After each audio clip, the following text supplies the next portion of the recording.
today's topic and what we're going through was expansion. So this was a popular topic that was brought up that everyone wanted to discuss. So we have the great platform, great people here to be able to talk about that. What direction do we want to take the call today? Who would like to kind of step up and give an outline of what they would like to learn and get out of today's call?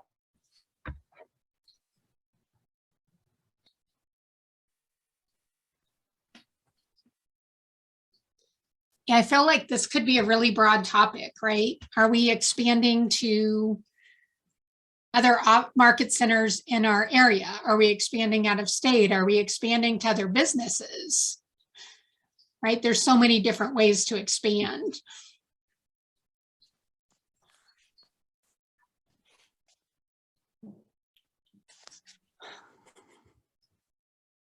I'd be curious about the other business portion. I don't have experience to talk about that, but I'd be curious what anybody else has to add. Okay, why don't we start there? So who currently has expanded to other businesses? Like they have a title company or Angie? We have a home services company. So they do handyman service, but then with our sellers, a lot of times they go in and do make ready stuff for the sellers before we list, as well as with our buyers. A lot of times we'll, if they have things they want to do as soon as they buy, they'll work with Papasan Homes as well. Bethany, I bet you have questions around that. I was just writing down Angie's name. Yes, home services has been on our Rainmakers wish list for a while now.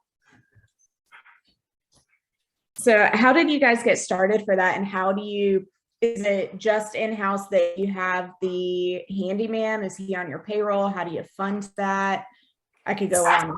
Yeah, so it's a separate business entity. Okay.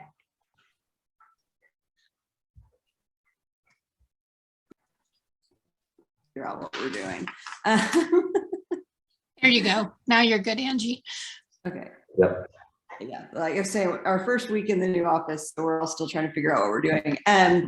So it's a separate business entity, and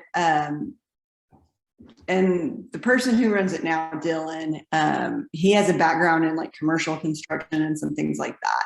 And so he will, on small things with handyman stuff, he'll go do it. On bigger things, he's got subs, like he's got a contractor team that works with him on that. It was originally started with the idea of being like a subscription home services thing that you paid a monthly fee, and they came out and changed your air filters and did like all that sort of regular maintenance stuff at different package levels. And that never really took off. Like they never really got traction with that idea. And they sort of pivoted to more of this handyman model.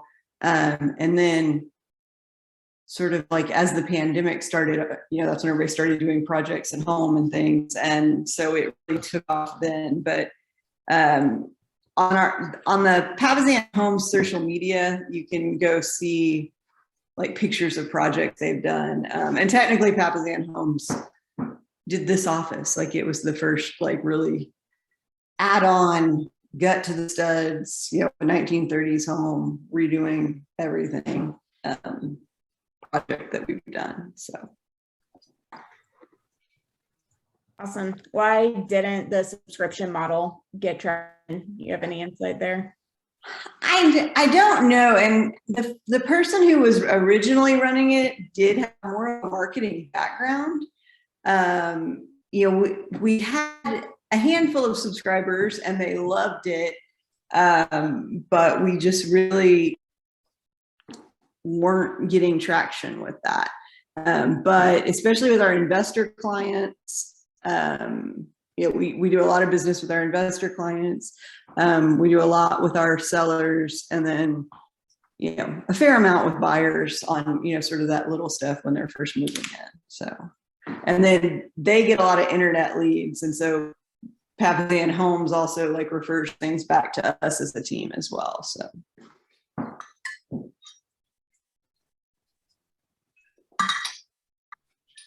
How did you manage the subscription model when you did have it? I'd be curious. Like, did you use a program, or? So they had it all set up in Stripe. So it was like recurring payments it was, you can choose subscription in Stripe.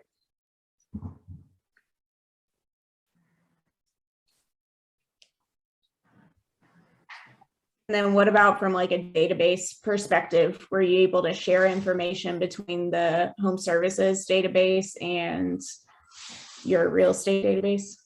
Somewhat, and we're still like, that's one of the things we're kind of working towards, sort of trying to integrate and get more synergistic with that. Like I said, there's a fair amount of business that home services gets because of the real estate team, but then they also, get a lot of referral business that way too. And so, we're still working on that. We're doing a lot of cross posting in like our marketing stuff. So like in our, emails to our sphere and everything, we make sure we have some like pictures from the latest jobs from Papasan Homes and things like that.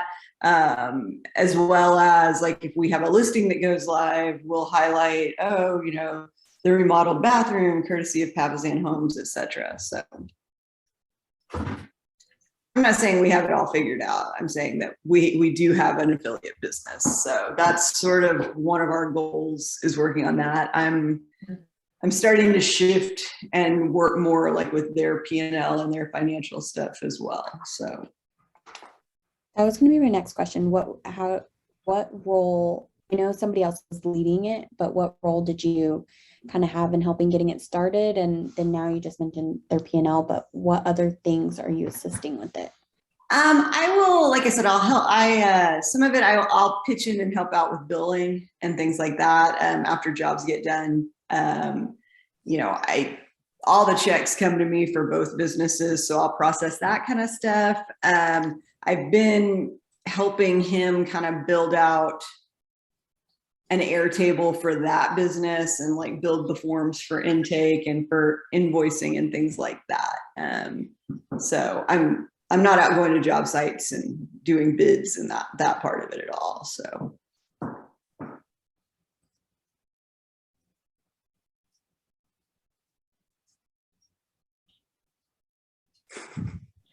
Okay, and then from like an organizational standpoint, do you have this business as a subsidiary of the real estate? Is it completely separate? It's a completely separate LLC. Okay. So like their payroll, I mean, I use the same system for all the payrolls, but their payroll is a completely different entity, different bank account, all of that. Okay.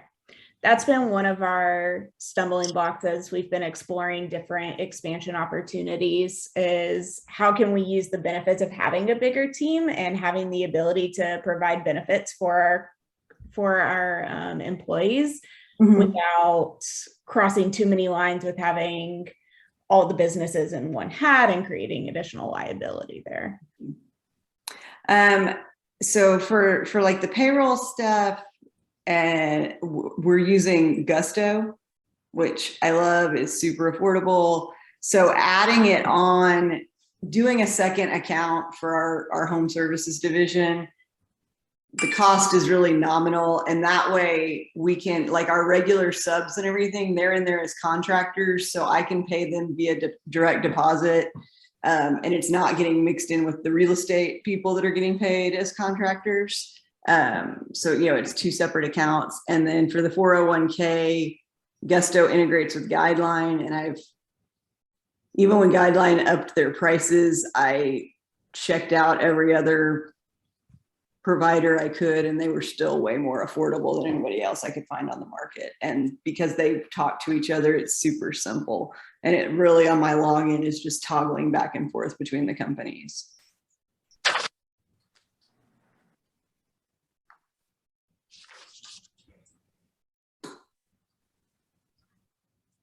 Any other questions, Bethany?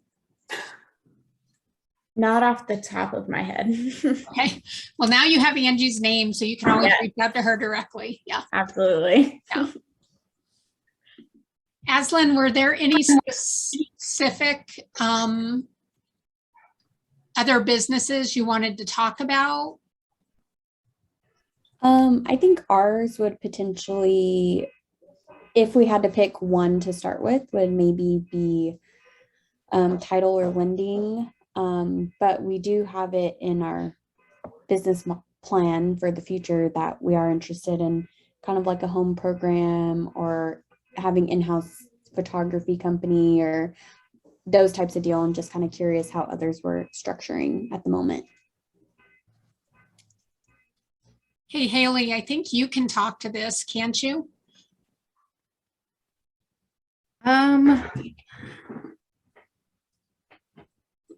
We are currently working on figuring out what our vision is going to be for title insurance and lending. We do have an in-house lending right now through a partnership with KW for their joint venture program, but that has that's been a little outside of Nick has been running that 100% himself. So I'm not super familiar with what's going on there. And then as you look at title and insurance, are you going to do that through the joint venture too, or is that something you'll do separately? I think the end game goal is, to have that in-house, but currently we have a partnership with an insurance company and a title company that is like Nick has, our Rainmaker has investments in, and that's kind of how his profit from those two have helped offset our cost of sale, which is like what I've learned.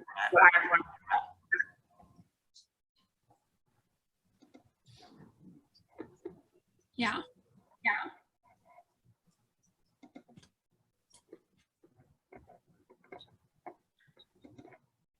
Can I just ask a question? I'm sure everybody does it differently, but do you, as a director of operations, play any role in those separate companies, or is it all just run totally separate from the regular business? Like for me, officially, I work on, some of the financial side with the home services. Now, Jay and Wendy have a lot of businesses, and there's things that I'll get pulled into from time to time, like with Her Best Life. Occasionally there'll be things for that, or helping them figure out how to do something, set up some accounts and stuff. But officially right now, it's just the PHS stuff. Mm-hmm. So mostly it's run by other. Right. There's a vice president for Papazan Homes, and he mostly runs the entity, and then I get involved on the financial part of it. And then we have a marketing consultant that we pay that works on both projects. And then Wendy's assistant that does all of our graphic design does graphic design for the podcast and for Her Best Life and for PHS and everything, but that's more directed by our Rainmaker than by me.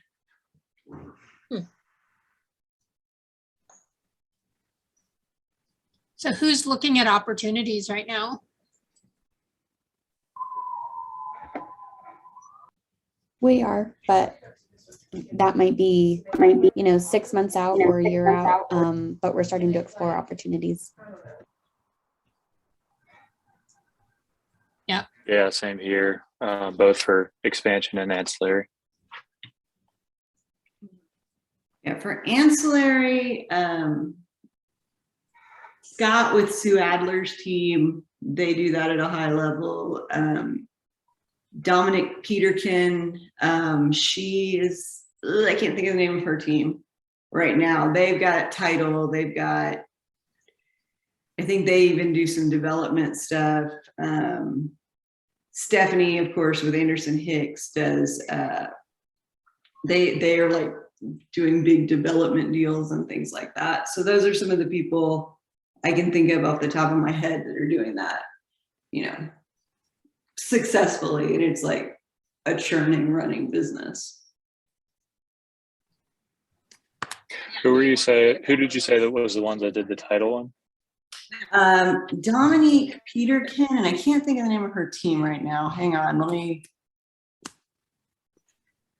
let me go to my DOO Slack group.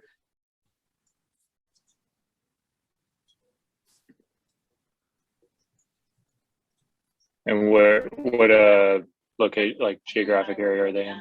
She's in Colorado. Let me hang on just a second.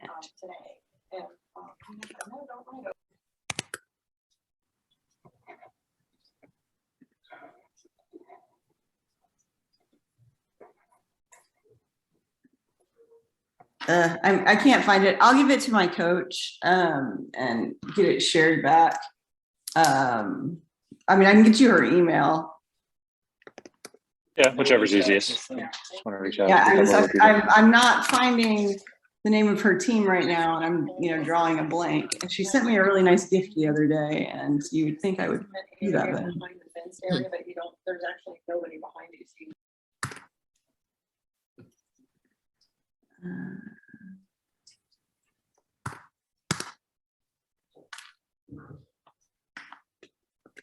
It's actually Thanks. off of 50.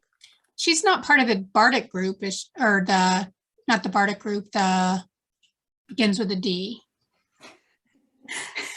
I'm not the only one drawing. I know, I'm like, the Dixon group. She's not. part Yeah, of that's Dixon. it. Yes. Okay, the Dixon group, yeah. Thank you.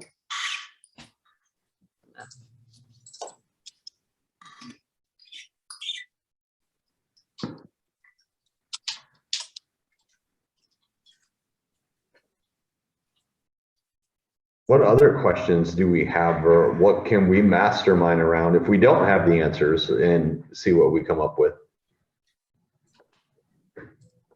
Well, I can say we failed our way out of expansion. So as of last month, we don't have any expansion teams anymore. So Not as easy as they make it sound, is it, Angie? well, yeah, and then some of it was just not having the right partners, I think. And moving forward, I think we're going to try to do it a little bit more organically. When I started, we had, I think, 6 sites in 3 states, and yeah, so. And now you guys have just one? Yeah, right now we're just in Austin, but we do deals all the way down to San Antonio, and we do deals almost all the way to Waco. So what makes sense for us is to add some expansion partners there, because, especially with gas prices now, we got people running, all over the place. So I think that's what would make sense. We were really excited. We were getting ready. We were so excited to go to KWIN because the E&O was going to be, we were going to save so many thousands of dollars on E&O through the KWIN model for bases versus our market center. But now we don't have an expansion partner. Like, I even laughed about, well, should I move my license to a different market center so we count for we count as expansion still? Because I'm looking at the P&L and I'm like, oh man, if I could cut our but it's definitely on the table for in the future. But yeah, I had kind of thought, oh, I can chime in about what not to do, because like right now. What not to do? We're in the middle of expansion ourselves. Well, the start of expansion. I would say that who your expansion partners are is really crucial, and really sort of vetting out that more motivation and making sure you have partners that want to build a team underneath them, that they're not just doing a lot of deals themselves, and that they're really bought in on that team model of like following, we go live on Thursdays. Everybody goes live on Thursdays. No, you're not logging in and just putting your stuff live yourself wherever, like you've got to communicate with the hub, and, you've got to follow the processes and all of that. I think with the Kwin model, we were really excited too about, at least for everybody in Texas, we would have a single broker and a single set of compliance requirements because, I know last year we had, I think, 27 different checklists because we had 3 locations in 2 states. And so we had, 3 coming soon checklists. We had 3 new build checklists. We had 3, going through all of that. So I think that Kwin model is, we were really excited about streamlining that way because then everybody's using the same procedures and you're not having to do as many of those meetings of like, okay, because we review all the checklists in Q1 and in Q3 every year. And so we were having to do 3 sets of those meetings because we would have to do it for the hub and then we would have to do it for each expansion location. So I think being able to streamline it to 1 set of checklists was really appealing. So. Were the who's that you had in those expansion locations, were those people that were already in those locations, or you sent them there, or you recruited them there, or how did you find your who's that obviously didn't work out? Yeah, the original expansion we had was years before I started the team. And it was somebody who had been on the team and with her spouse moved to another state. So that was sort of how the first one started. And that one was successful for a while. She eventually left the team and we just sort of shut that down. We had a partner in Minnesota that actually is very gung-ho on building her own team and had, started doing that. But then ultimately she just felt lonely, even with, a showing assistant there and everything. And she just really wanted to be part of a team, where she was with them all the time and she didn't have to get on a plane to come to a team event. And one of our other partners, I think she said she was gung-ho on everything and then realized, I don't really want to be out recruiting. I don't want to be building a team. The majority of my business is from my sphere and I just want to do that. Like, I'm not really motivated by the growth piece of it. So I think, getting alignment on those values, I think, having them come to town, attend team meetings, possibly even like we actually had somebody we were considering for an expansion partnership that was at family reunion, invited them to the team dinner. And I was like, it's not a fit, it's not a fit. And so if we do it again, I'm going to be really hard-lined about it's got to be a fit. It's got to be somebody I believe has the drive and motivation. Because what we ended up doing with a couple of the locations is, we poured money into the farms and we really, spent time and energy of the ops team, making sure the systems were built out for the compliance piece and all of that. And then really once it got profitable was sort of when it fizzled out. So it was a lot of wasted energy and money for not a lot of return. Yeah, I so appreciate you bringing that up because it's the 2 biggest things we see, right? Is one, we don't have the right partners in place, right? So we will have that, we'll see that. But then 2, location matters because we should be going to places where we have an overflow of leads and we need to hand those off to the expansion partners. And much like people on our own team, a lot of time we don't have enough incoming opportunities and contacts to support that location. So now you have a value depreciation there, right? Because they're having to lead generate on their own. And mind you, my perspective is a lead is someone who raised their hand and said they want to buy or sell. So that's why showing assistance, ISAs, all of that is so important because Facebook people and Zillow and all that, they're opportunities, but until they raise their hand and said, hey, I want to buy and sell, we don't have any leads. So we go into these expansion areas a lot of times And we don't have anyone raising their hand to buy and sell in there. We just really liked the person, thought it'd be cool to like start the expansion process. And then it's a real challenge to get it up and running.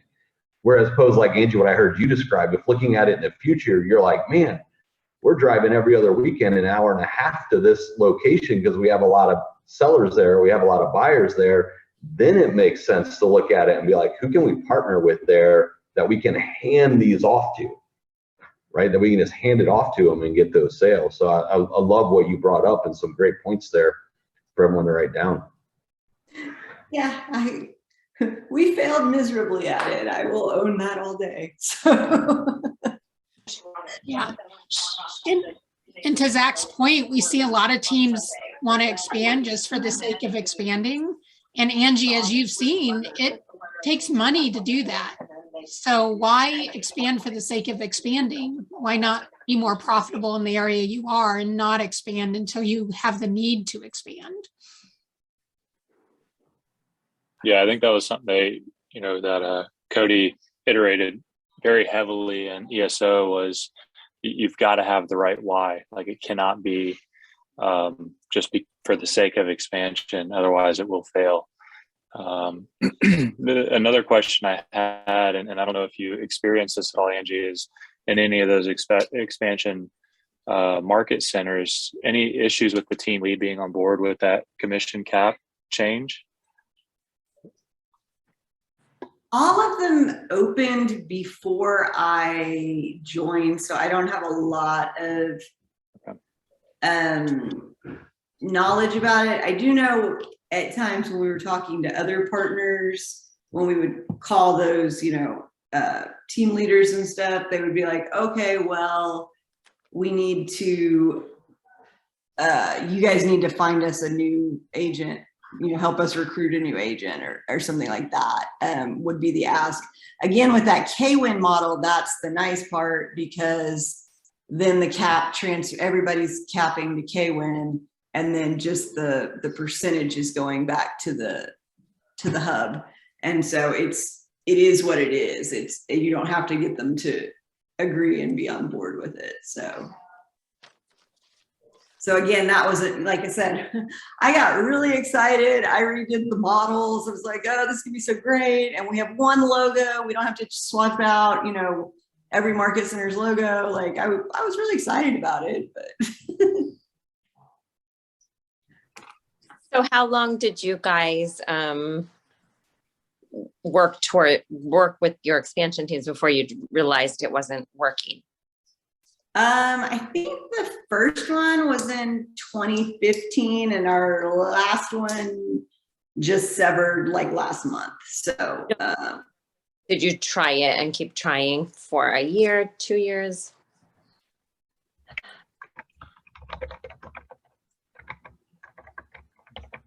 I would say with all of them, it was probably about 3 to 4 years total that those locations were in existence. Mm-hmm. And like we had a really, really generous split with our expansion partners. And, and at some level for the time and the energy, it's like, we can make more money as a team referring out to Houston or Dallas versus,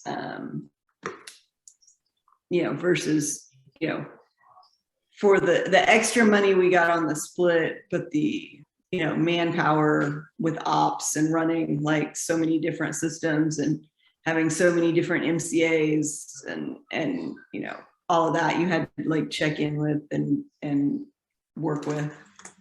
Juice wasn't worth the squeeze. Right. Right. Well, like I said, we had finally gotten to the point where it was, and that's sort of when everything, I had finally gotten separate P&Ls and allocated out salaries and done all of that stuff to really take a hard look at it. And so do you think when we shut down that expansion stuff, there was 6 figures in the bank account when we shut it down. So it's not like we lost our. So you guys you would do it again if the right why is there and it's organic, like you said.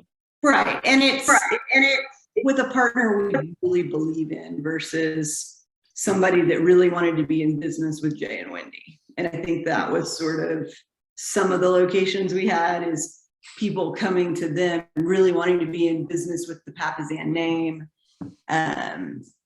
versus them really being the right partner or it really being the right location. Mhm. Just laying it out there.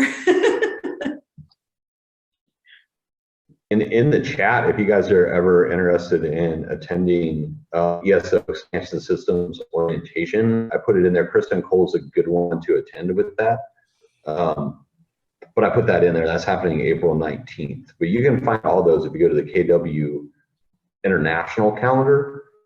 A lot of people put different trainings on there. So my warning is that's okay if you know the trainer, but I'd really stick with the ones that say hosted by like KWRI, just to make sure you're getting a legit trainer.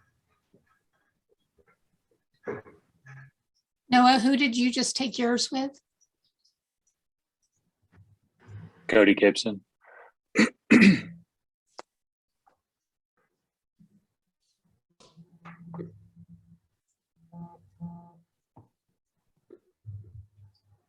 So Beth, when you're looking at your expansion, you're looking at it because your Rainmaker's in a new area, right? Is Yeah, that- ours is completely different, it sounds. We're just starting from the ground up. Amanda, my Rainmaker moved already to Alabama, and she's just laying the groundwork for a whole new team down there. Which works out really well because she's already set the foundation of your team, right? So that's all running without her. So for her to go and do the expansion herself, I think will work really well. Yeah, I mean, I was hoping I don't know if anyone else is doing a similar expansion as we are, to give me any advice of even where I should be starting and focusing for operations.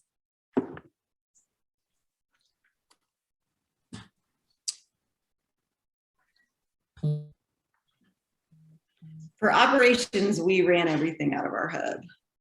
Mhm. So the TC and the listing manager, we're doing everything regardless of the location, which of course some of that gets a little sticky when you're looking at multiple states too, because even though they were licensed in Texas, they weren't licensed in Minnesota or Missouri. So Mhm. We did the same thing. We have 3 Texas teams and a Florida team, and all of our operational staff is out of our hub office, and we kind of support team members at all locations. Are any of them licensed in Florida, Aslan? No one is licensed in Florida as of now, but at the Market Center, I don't know that their Market Center is part of the Keller Williams, the school yet, but if that does become available, then we're considering getting at least one person licensed over there.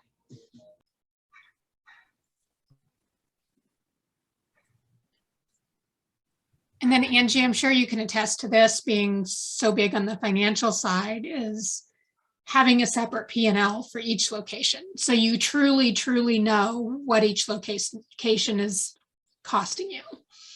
yeah, and so that was one of the things we did with, so like expenses that we could allocate directly, you know, client gifts or whatever, those we always did separately. But then I really went through and line itemed it in terms of, you know, our G Suite. And the way I ended up doing it was for, you know, based kind of on percentage of deals. And so it was like those things that we used across all the locations, I kind of did a percentage.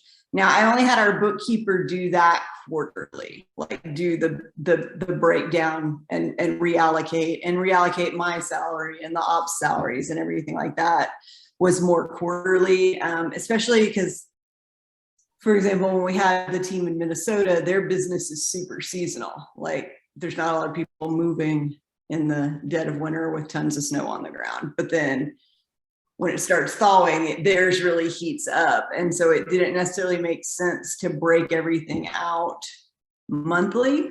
like the individual expenses I always had broken out. So we would have the entire team and then the hub tab with the hub team and a tab, for each expansion location. But we broke out, anything that was used by all the locations, we broke those expenses out quarterly. And so like our March, June P&Ls, those are the ones we would dig into and have like meetings with the expansion partners around.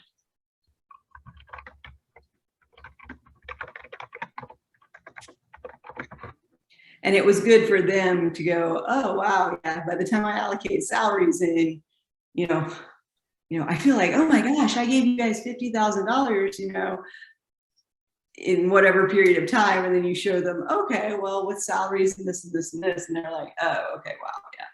Yeah. Your location's actually losing money, not making it. So go work some more.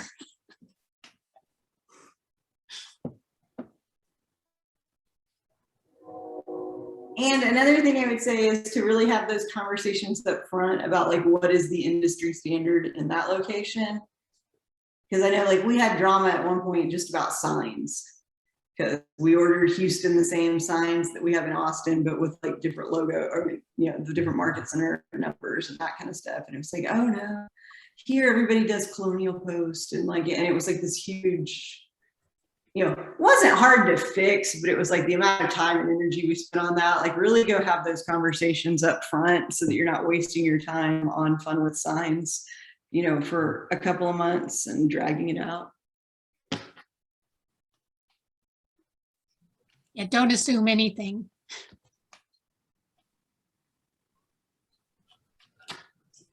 Bethany, you were going to say something or ask something?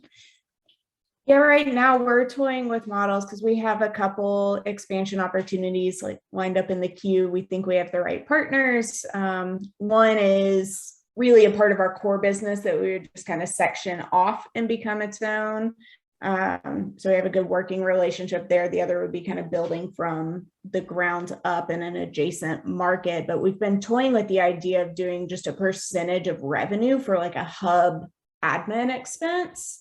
Or hub operating expense as opposed to percentage of deals, but we are a little more localized than it sounds like you all were. Well, so, and again, not a terrible idea. That's what I need to know. I mean, like is when we started that, some of it was like, I don't know if this is the right way to do it, but let's do this and see what the data tells us. So that the expansion partners felt like things were fair, we knew whether we were making a profit, et cetera. And, they were part of the conversation. And like I proposed, okay, like based on what you did last year and your goals for this year, I think, we do it at this percent, and everybody agreed and was on board. And they were like, okay, that makes sense. And then, the idea was if we got to a point where we had enough data to look at historically, and we felt like it really didn't make sense that way, and there was a better way that presented itself, at least then we would have data to back it up. But some of it was we just needed to do something to answer those questions. Were there any surprises from the data after you had a couple years worth? No, not really. I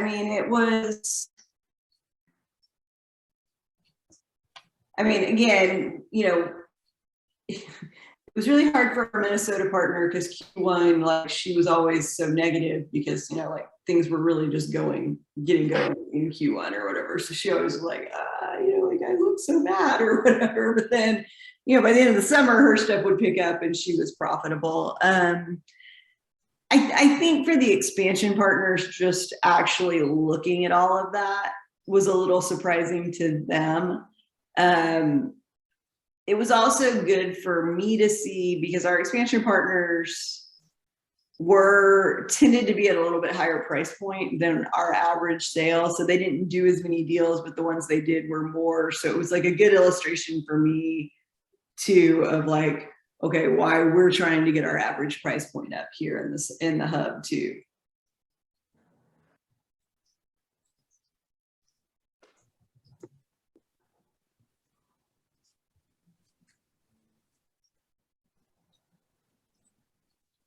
And then getting very like tangible, tactical, how did you manage the separate P&Ls?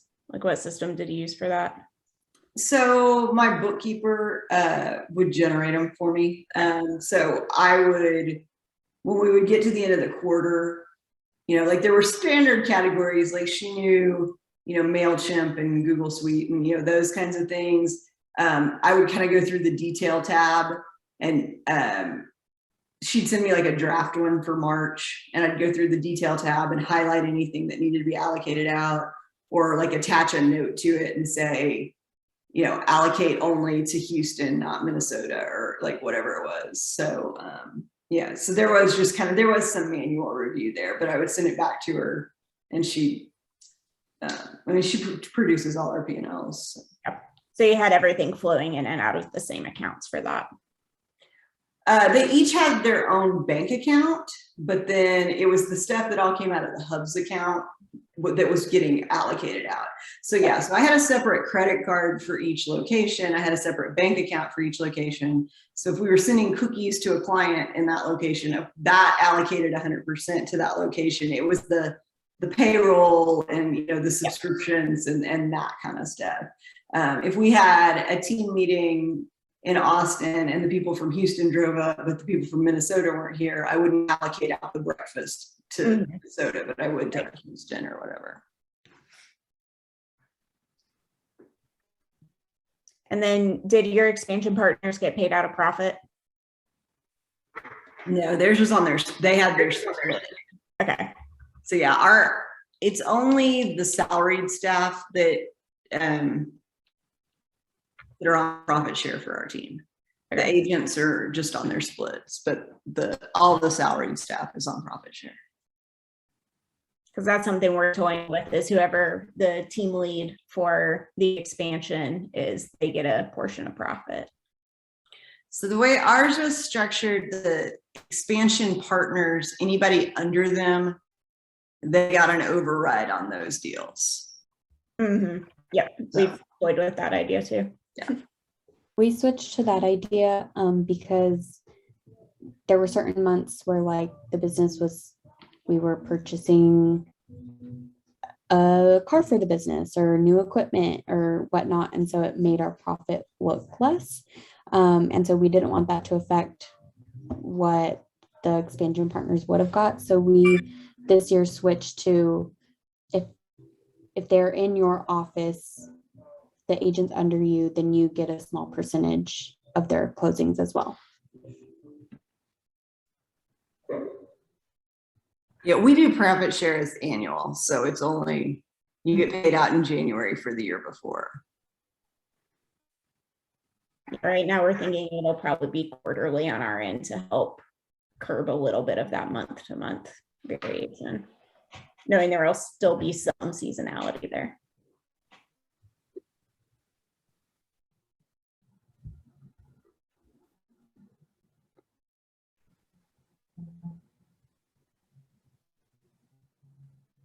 Awesome. Any other questions? Gonna ask, with crossing state lines, what was the biggest challenge or hurdle there? My guess would be compliance, but want to ask someone who actually has done it. Yeah, and it's, you know, the terminology is different. The legalities are different.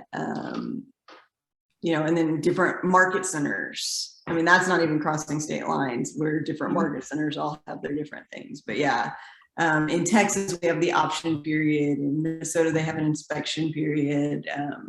So even the stages of transactions and the order they move through things is different. So you really have to have those conversations in detail to make sure your checklists are right. And then who would you use as kind of your source expert for that and figuring out what the differences are?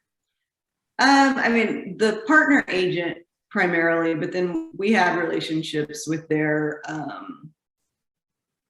market center people. And in fact, there were times like if we were down a man in my department and, you know, Minnesota had a one-off in their off season and it was the only deal they were going to have coming for a couple of months. Sometimes we would just pay a transaction coordinator to run those deals, you know, because rather than, oh, I have a brand new person that's just starting and they're going to do this one deal and not really learn it because they're not going to see it again for another, you know, 6-8 weeks or whatever. So sometimes we would do that.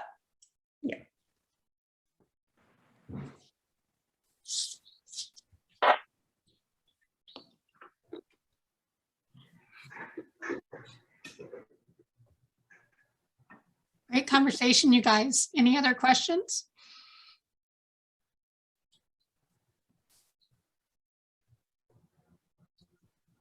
Awesome. Take ESO. If you haven't, highly recommend it. One of those courses I definitely would have in my book.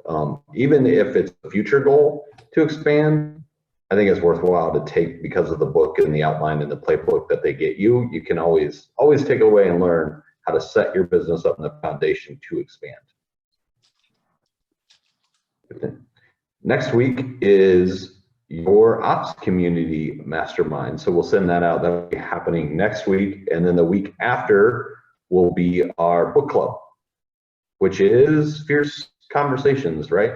Oh, Yep. Fierce Conversations that we were talking that first week of April. So believe it or not, we're through the first quarter. Just about. Yep. Just about wrapping it up. All right. Everyone have a great rest of your day. We'll see you next week. Everyone. You too. Thanks.